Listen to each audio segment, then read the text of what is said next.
नमस्कार, मनी गुरु की इस खास पेशकश में आप सभी का स्वागत है। मैं हूं स्वाति रायना। बाजार की तेजी या गिरावट में एक अच्छा एसेट एलोकेशन प्लान पोर्टफोलियो में बड़े बदलाव से आपको बचाता है। कई बार खुद से फंड लेवल पर एलोकेशन मैनेज करना मुश्किल हो जाता है। ऐसे में आप डायनेमिक एसेट एलोकेशन फंड के जरिए इक्विटी और डेट फंड में परफेक्ट बैलेंस बिठा सकते हैं। तो आज चर्चा करेंगे इसी कैटेगरी की, बताएंगे बाजार में आए हैं कौन सा नया डायनेमिक एसेट एलोकेशन फंड। इसकी खूबियों पर चर्चा करने के लिए हमारे साथ हैं Jimeet Modi, founder and CEO Samco group. Jimeet, बहुत स्वागत करते हैं हम आपका मनी गुरु के हमारे आज के इस खास कार्यक्रम में। इस चर्चा में आप हमारे साथ शामिल हुए। हम ऐसे समय पर जिमीत बात कर रहे हैं जब म्यूचुअल फंड इंडस्ट्री अपना बहुत बेहतरीन दौर देख रही है। एसआईपी के आंकड़े हमने देखे, 17,000 करोड़ के पार गए। एयूएम में बेतहाशा बढ़ोतरी दर्ज की गई है। पिछले 10 साल में अगर देखें तो 6 गुना बढ़ोतरी एयूएम में दर्ज की गई है। रिटेल पार्टिसिपेशन बढ़ रहा है। क्या लग रहा है जिमीत आपको, क्या वो एक चीज है जो काम कर रही है अभी इंडियन म्यूचुअल फंड इंडस्ट्री के लिए? तो पहले तो बहुत बहुत शुक्रिया स्वाति जी, मुझे शो पर बुलाने के लिए। एंड जैसे आपने कहा कि आज इनफैक्ट अगर आप देखोगे तो म्यूचुअल फंड इंडस्ट्री तकरीबन 50 लाख करोड़ की कैटेगरी बन गई है। और फिक्स डिपॉजिट्स के कंपैरिजन में ये अभी सिर्फ केवल 25% ही है फिर भी। So fix deposits totally India में 200 लाख करोड़ है, म्यूचुअल फंड्स 50 लाख करोड़ है। बट अगर आज आपसे 10 साल पहले देखोगे तो ये नंबर तकरीबन 8-10 लाख करोड़ था। तो आज की तारीख में लोगों की अवेयरनेस बढ़ गई है। लोगों को समझ में आ रहा है कि अगर आप एफडी या फिक्स्ड इनकम जैसे प्रोडक्ट्स में पैसा डालोगे तो 6-7% का रिटर्न मिलता है। उसके बाद भी टैक्स वगैरह कटने के बाद हाथ में तो हार्डली 4-4.5% आता है। एंड आज की एस्पिरेशनल यूथ के लिए उनको चाहिए कि उनका पैसा उनके लिए बेहतर काम करे।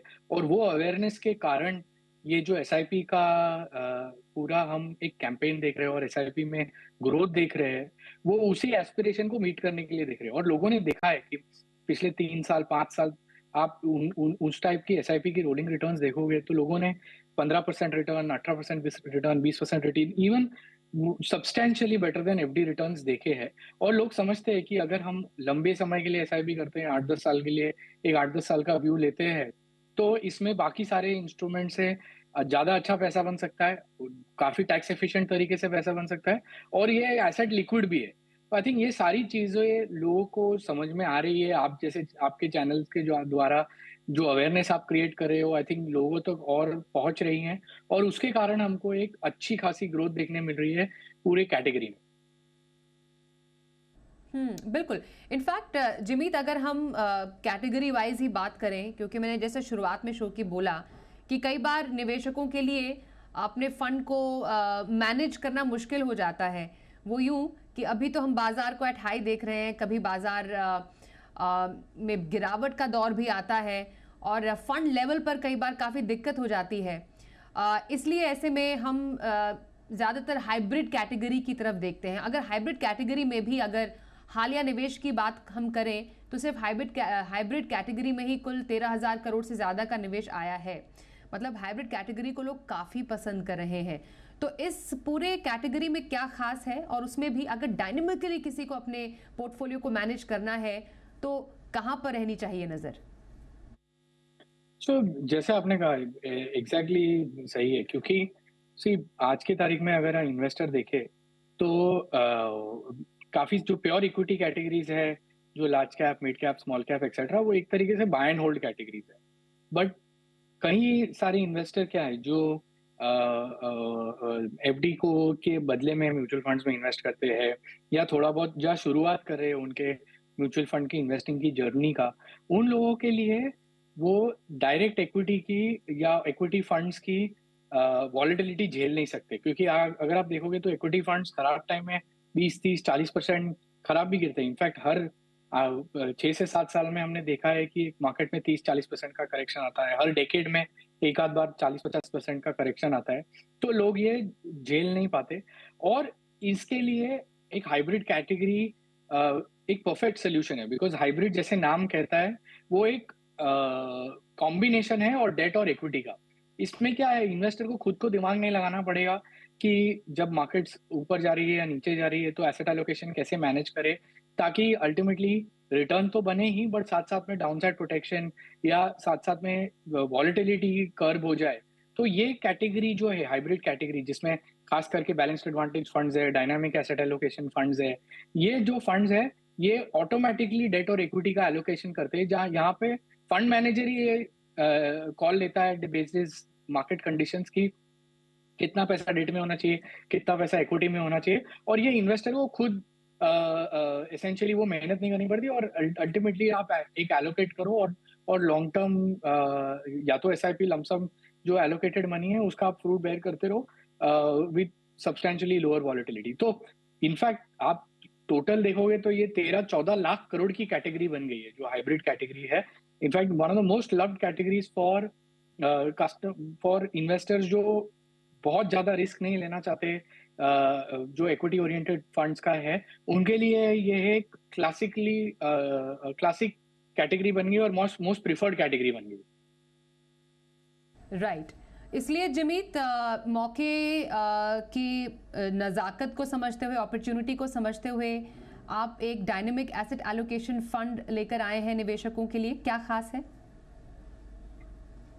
जी हाँ, तो हम सैमको के द्वारा भी आज एक Samco dynamic asset allocation fund present कर रहे हैं इन्वेस्टर्स को। तो और ये इसमें खास बात ये है कि ये शायद इंडिया का पहला momentum following dynamic asset allocation fund है जो 0% इक्विटी से 100% इक्विटी में ट्रांसफॉर्म हो सकता है, और at the same time 100% equity से 0% इक्विटी में ट्रांसफॉर्म हो जाता है। इसका मतलब क्या है कि देखो, आज तेजी की बाजार चल रही है, आज अपने को सब अच्छा लग रहा है, अपनी सारी indexes mid cap, small cap, large cap all time highs बना रही है, तो आज सब अच्छा लग रहा है। But at some point of time जब मार्केट्स रिवर्स होंगी और अपने को डीप करेक्शंस देखने मिलेंगे, अगर इन्वेस्टर्स बहुत एजाइल नहीं है और वो अपने पोर्टफोलियो को चेंज नहीं करते, तो ऐसा भी पॉसिबल है कि जितना भी है वो कमाए हैं, वो सारा का सारा पैसा वापस मार्केट को दे सकते हैं।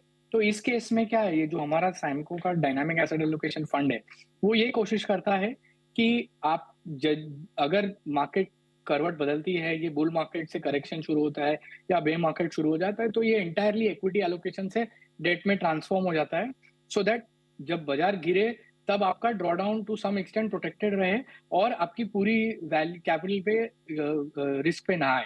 सो वो ध्यान में रखते हुए ये एक यूनिक प्रोडक्ट है जो entirely debt to equity transform हो सकता है, एंड इसका वी विल एंडेवर कि ये इक्विटी टैक्सेशन प्रोडक्ट रहे यूजिंग आर्बिट्राज स्ट्रेटजीज। सो जो इन्वेस्टर इन्वेस्ट करता है उनको ना ही डायनामिक एसेट एलोकेशन मिलेगा, but from a long term perspective long term equity taxation का भी फायदा मिलेगा।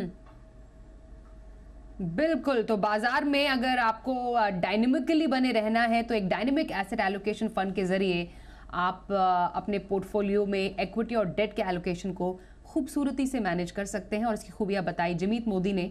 जिमीत, बहुत धन्यवाद हम करेंगे आपका हमारे साथ इस खास चर्चा में शामिल होने के लिए। बहुत बहुत शुक्रिया, थैंक यू स्वाति। तो चर्चा यहाँ पर चल रही है हाइब्रिड कैटेगरी की, और हाइब्रिड में निवेश, जैसा हम शुरुआत से कह रहे हैं कि काफ़ी ज़्यादा आकर्षण का केंद्र बन रहे हैं। हमारे साथ इस शो में अब शामिल हो चुके हैं Jitendra Solanki, SEBI registered investment adviser. Jitendra, आपका बहुत स्वागत है इस पूरी चर्चा में। हाइब्रिड में डेफिनेटली लोगों का आकर्षण बढ़ रहा है। इनफैक्ट अगर हम आर्बिट्राज की भी बात करें, इस बार के एम्फी के डेटा में सर्वाधिक 9,000 करोड़ से ज़्यादा का निवेश आया है आर्बिट्राज में ही।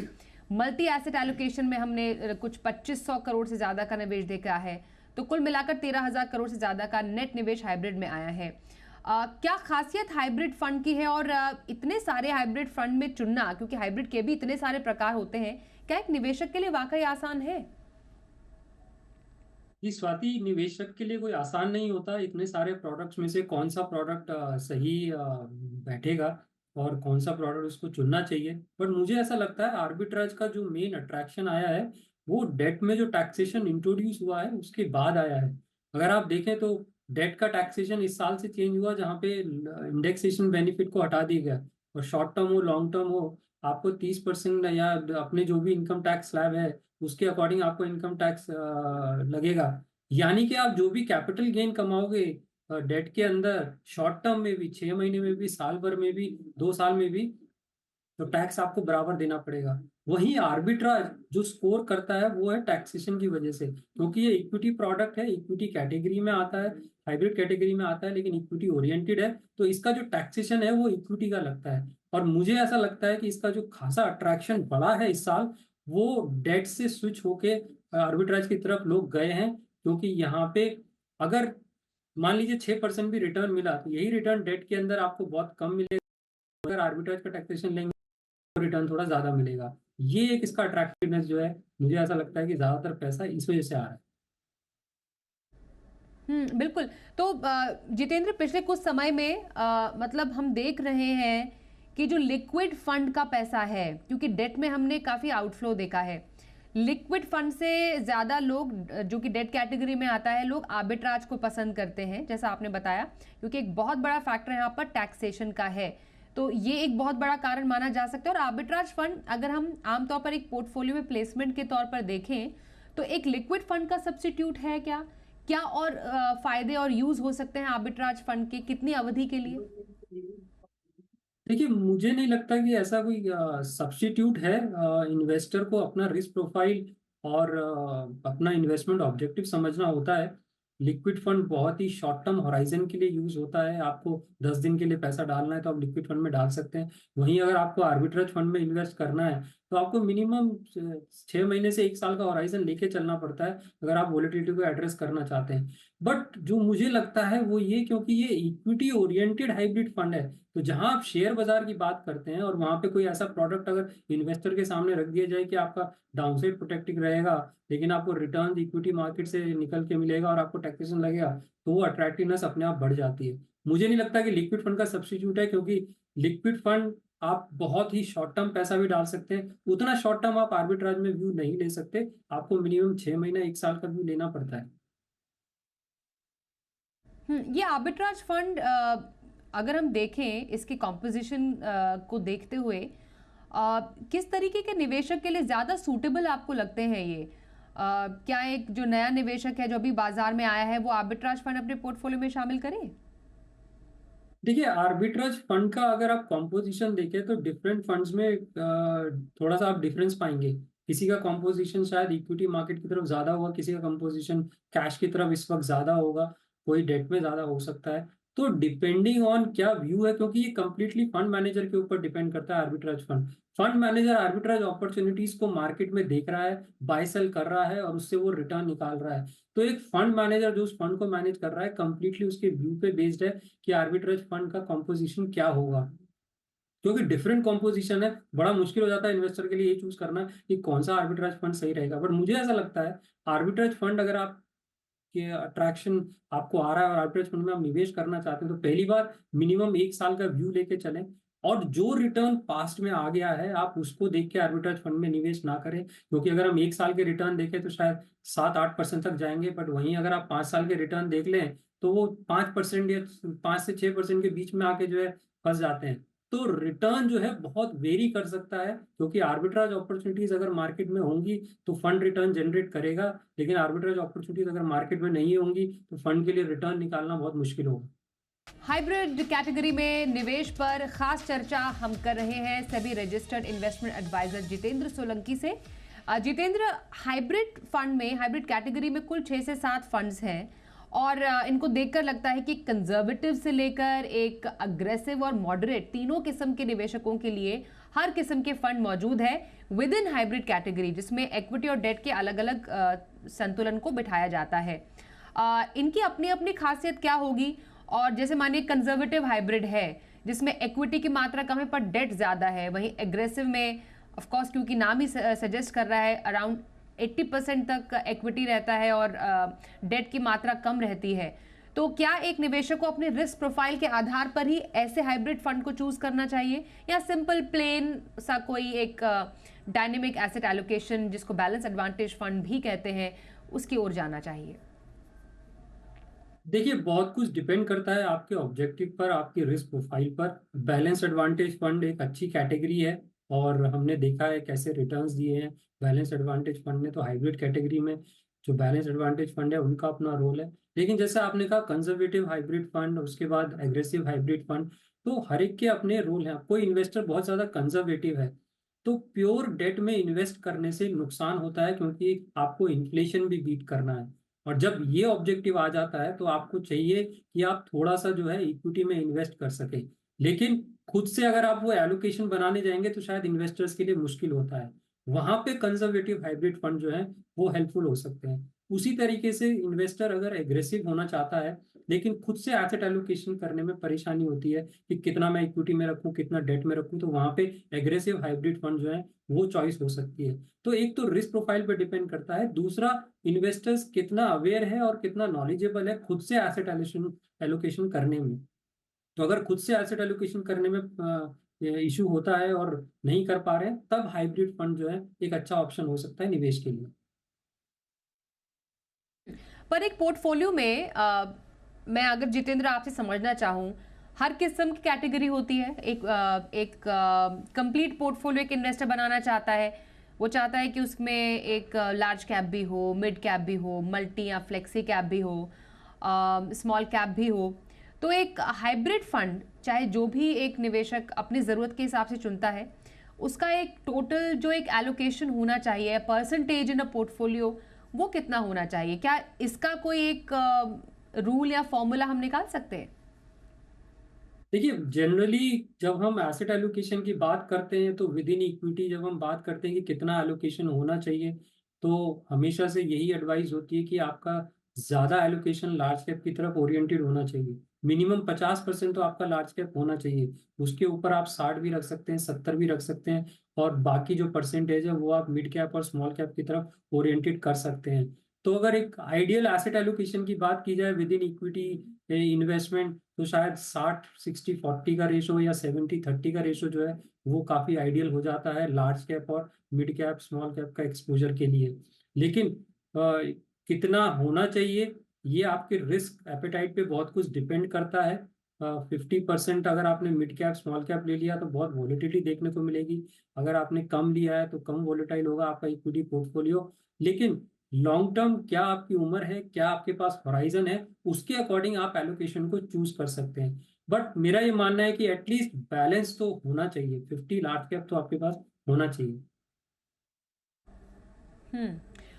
क्या अभी बाजार के इस माहौल में जितेंद्र एक अच्छे हाइब्रिड फंड में निवेश करने का मौका है? और and with in hybrid fund, क्योंकि इन तमाम हाइब्रिड फंड्स में एक बैलेंस एडवांटेज फंड एक ऐसी कैटेगरी है जो ज़्यादा हाईलाइटेड रहती है, ये हम ज़रूर कहेंगे। तो क्या एक बैलेंस एडवांटेज फंड जैसा या कोई भी हाइब्रिड फंड में अभी निवेश करना सही है?